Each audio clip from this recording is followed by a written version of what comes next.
Hey, welcome back to Matt again. My name is Rampage and this is Gaming News. This article is Witcher fans lash out at mod toolkit, say they were promised more.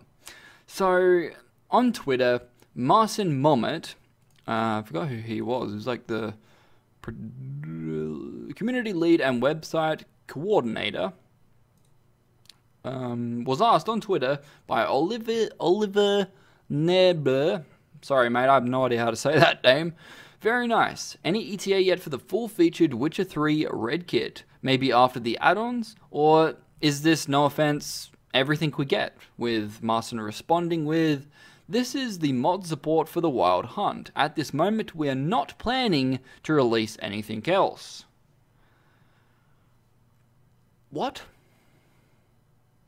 So, okay, let me just sort of take a step back.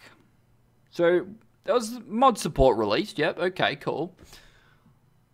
But, okay, so if you download the mod kit, and the first expression that you had was, "How the fuck do I get this to work?" Join the club, because that's what I did. You know, I was running the only XE that I could find, or EXE, and it brought up a command line. And then it crashed. I was like, okay, how the fuck do I get this to work? I had to dig on the forum to understand how to get it to work. Because in the mod kit sort of guide thing, they don't say at the top of the page, "Remember to run this in a batch file." Like, I thought that it would just load up the command line and I could do it from there, but no. Can't do that.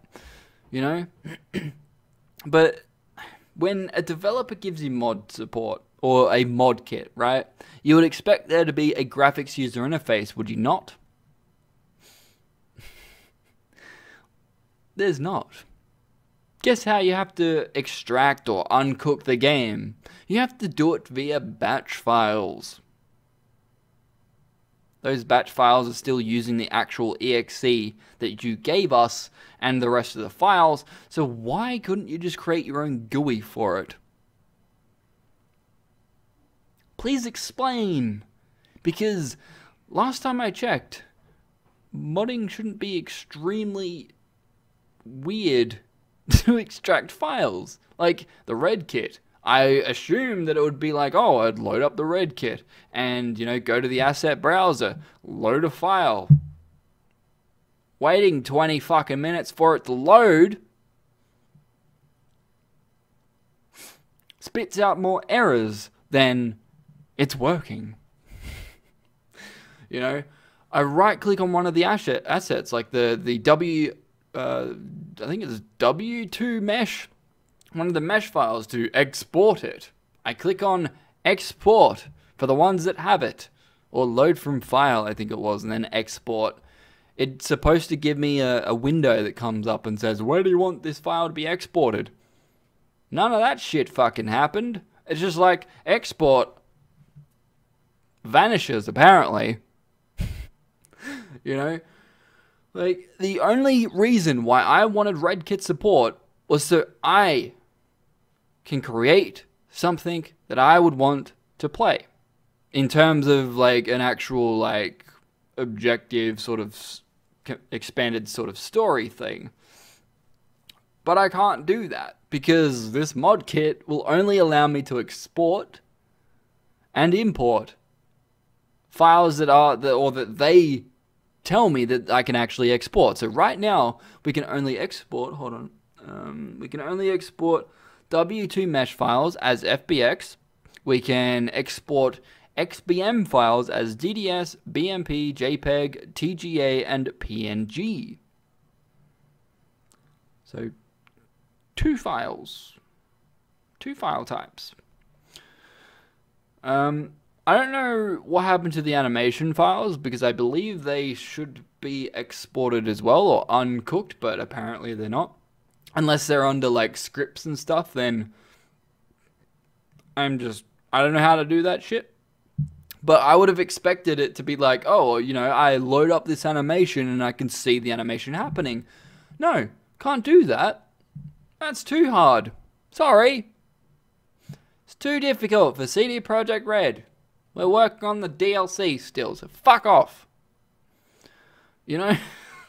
That's basically what the impression that I get. But anyway, if we scroll down on this article, you'll see a section where some person pointed out that Marcin Iwinski, the CD Projekt CEO, referred to the REDkit by name in an IGN interview in January 2014. Now, if we look at that, it's referring to a comment, any online component planned for the future, or is Wild Hunt a single-player experience only?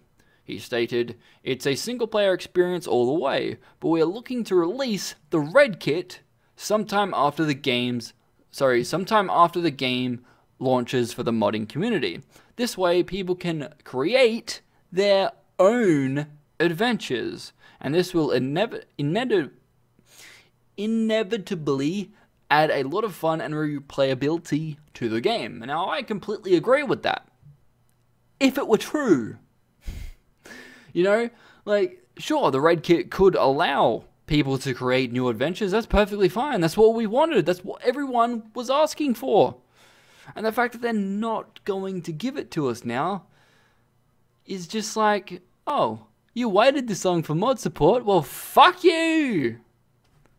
That's what it looks like. You know, they give us mod kit, and there's no graphics user interface, there's no mod menu within the game itself that says, you have these mods enabled, do you want to disable any of them? None of that. I'm just sick of people praising CD Projekt Red or any developer because they always backpedal, you know? Now, this isn't the only bullshit thing that has happened with CD Projekt Red with The Witcher 3.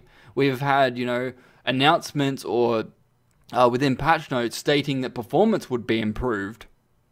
The only fucking update the performance was ever improved was the update that they fixed the resolution of foliage, as well as the recent update, 1.08. Now, sure, obviously the performance has changed a little bit over time, but it's not enough to say that it was improved a whole bunch. You still lag in towns from time to time, you still lag if you turn up foliage for some fucking reason, because, oh wait, if you check out the options menu or any of the ini files that, you know, correlate to foliage, it's like, oh, every step we're gonna fucking double it. Foliage is already a really taxing resource. Doesn't matter what fucking game it is, foliage will always diminish performance drastically. So why you guys thought that it would be a great idea to be like, oh yes, we're going to, you know, run it 4 or 5 fucking times at ultra, is just bullshit. You know, like, for my playthrough, to enable myself to be able to get 60 frames per second constantly on a GTX 980 with a i5 2500K clocked at 4.4 gigahertz, I had to turn, I had everything up on ultra apart from the foliage visibility range as well as the density, right?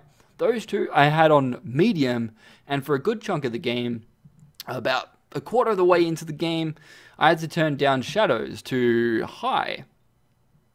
I also had motion blur off. I also had to turn off anti-aliasing for most of the game because it just started to fucking lag out of nowhere when patch 1.04 came out, and then the rest until 1.08.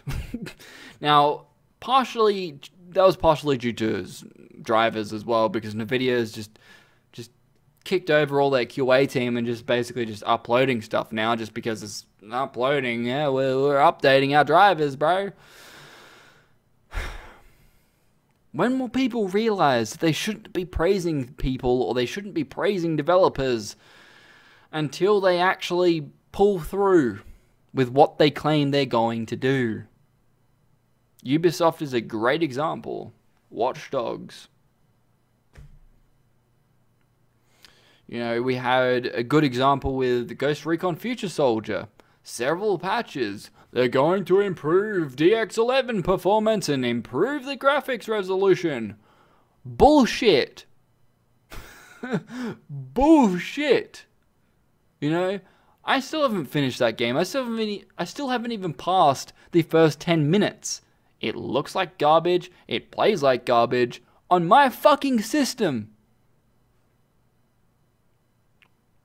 I'm just going to leave it at that because it's bullshit. I'm at the point where I can't trust many developers. And I don't want to feel this way. You know, I feel let down so many times that I'm just like, I don't really care for you anymore. Warner Brothers with Batman Arkham Knight. Another example. I don't know, let me know what you think about the REDkit and, you know, about CD Projekt Red just basically backpedaling on giving the community REDkit support. Let me know what you think in the comments below. Anyway, my name is Rampage. Please don't forget to rate, comment, and subscribe. I'll see you guys next time. Peace out.